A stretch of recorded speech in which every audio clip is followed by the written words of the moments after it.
Hello everyone, I'm Mansi. I'm student of SNDT Women's University of MSc Analytical Chemistry Part 2. So my topic I'm going to present on instrumentation of ion exchange chromatography. So first of all, introduction. Ion exchange chromatography is a process that allows the separation of ions and polar molecules based on their affinity to the ion exchangers. It can be used for almost any kind of charged molecule, including large protein, small nucleosides, and amino acids. Cations and anions can be separated using these methods. Then principle of ion exchange chromatography. It is based on the reversible electrostatic interaction of ions with the separation matrix. The separation occurs by reversible exchange of ions between the ion present in the solution and those present in the ion exchange resins. Then cationic exchangers and what is anionic exchangers? Cationic exchangers possess negatively charged group and these will attract positively charged cations. These exchangers are also called acidic ion exchange material because their negative charges result from the ionization of acidic group. Then anionic exchangers have positively charged groups that will attract negatively charged anions. These are also called basic ion exchange material. Ion exchange chromatography is most often performed in the form of column chromatography. This method that work basically based on principle of ion exchange. This is the diagrammatic representation of ion exchange chromatography. Then instrumentation. This is the instrumentation of ion exchange chromatography. This is the block diagram of ion exchange chromatography. It consists eluent, degassing device, pump, injector, guard column, analytical column, suppressor, and conductivity detector. Then typical ion exchange instrumentation chromatography instrumentation includes pump, injector, column, suppressor, detector, and recorder or data system. So first, pump. The ion exchange chromatography pump is considered to be one of the most important component in the system, which has to provide a continuous constant flow of eluent through the IC injector, column, and detector. Then second, injector. Sample introduction can be accomplished in various ways. The simplest method is to use an injection valve. Liquid samples may be injected directly and solid samples need only to be dissolved in an appropriate solvent. Injector should provide the possibility of injecting the liquid sample within the range of 0.1 to 100 ml of volume with high reproducibility and under high pressure up to 4000 psi. Column. Depending on its ultimate use and area of application, the column material may be stainless steel, titanium, glass, or inert plastic.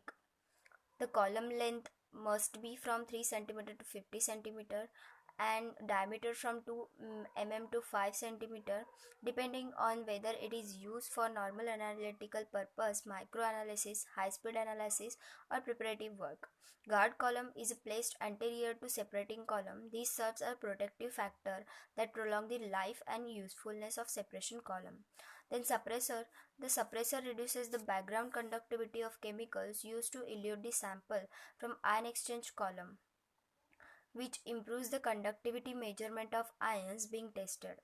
Detector. Electrical conductivity detector is commonly used. Data system. In routine analysis where number of automation is needed, a pre-programmed computing integrator may be sufficient. For higher control level, a more intelligent device is necessary, such as data station of microcomputers. Then procedure of ion exchange chromatography. Ion exchange separation are carried out mainly in column pack with an ion exchanger. These ionic exchangers are commercially available. They are made up of styrene and divinyl benzene. DEAE cellulose is an anionic exchanger. CM cellulose is an cationic exchanger. The choice of exchanger depends upon the charge of particle to be separated. To separate anions, anionic exchanger is used, and to separate cations, cationic exchanger is used. First column is filled with ion exchanger, then sample is applied followed by buffer. These tris buffer, pyridine buffer, acetate buffer, citrate buffer, and phosphate buffers are widely used. The particles which have high affinity for ion exchanger will come down and column along with the buffers. In next step, using corresponding buffer separates the tightly bound particles. Then these particles are analyzed spectroscopically. Apparatus of ion exchange chromatography consists practical requirements. First, column requirement. It consists material glass, high quality stainless steel or polymers, dimensions, length diameter ratio of 2 is to 1 and 100 is to 1. Then second, type of ion exchange resin and physical characteristic. Type of ion to be separated, cations or anions. Nature of ion to be separated, strong or weak. Efficiency of resin measured in ion exchange capacity. Particle size of resin is must be 50 to 100 mesh or 100 to 200 mesh is used.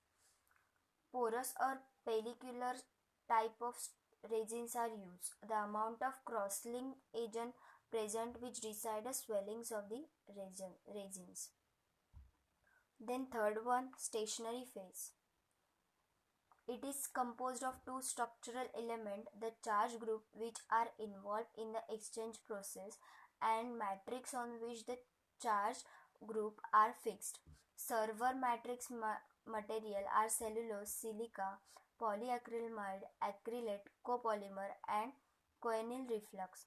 Then mobile phase, generally eluent which consists of aqueous solution of suitable salt or mixture of the salt with a small percentage of an organic solvent are used in which most of the ions compound are dissolved. There are some eluent additives which have been used in ion exchange chromatography, EDTA, polyols, glycerol, glucose. Then buffer. In ion exchange chromatography, pH value is an important parameter for separation and can be controlled by the means of buffer substance. For cation exchange chromatography, citric buffer, lactic acid and acetic acid, formic acid.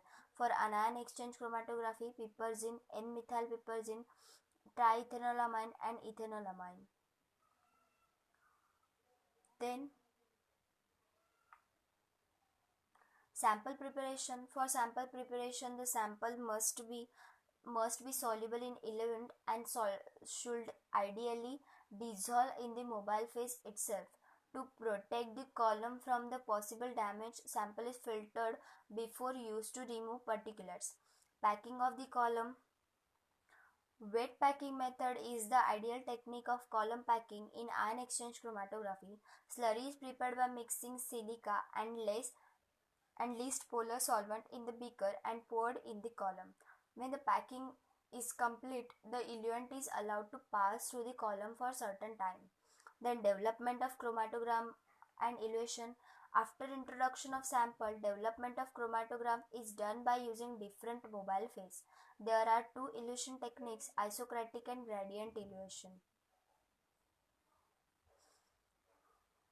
Then total capacity of resins is determined by taking weight sample of resin, placing in the column and passing through a solution of KCl through the column in excess.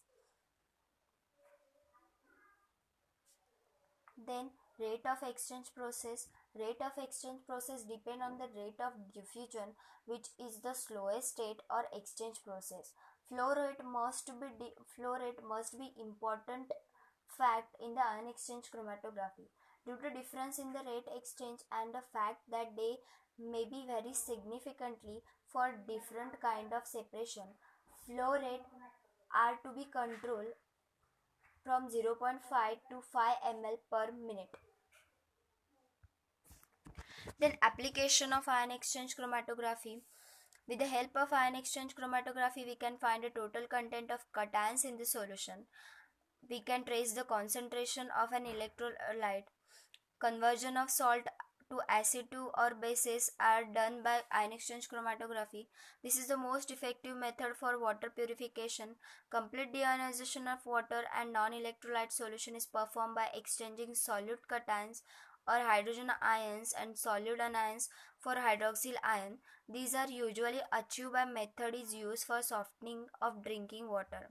In the analysis of product of hydrolysis of nucleic acid, in this way, information is gained about the structure of these molecules and how it relates to their biological function or carries of hereditary information.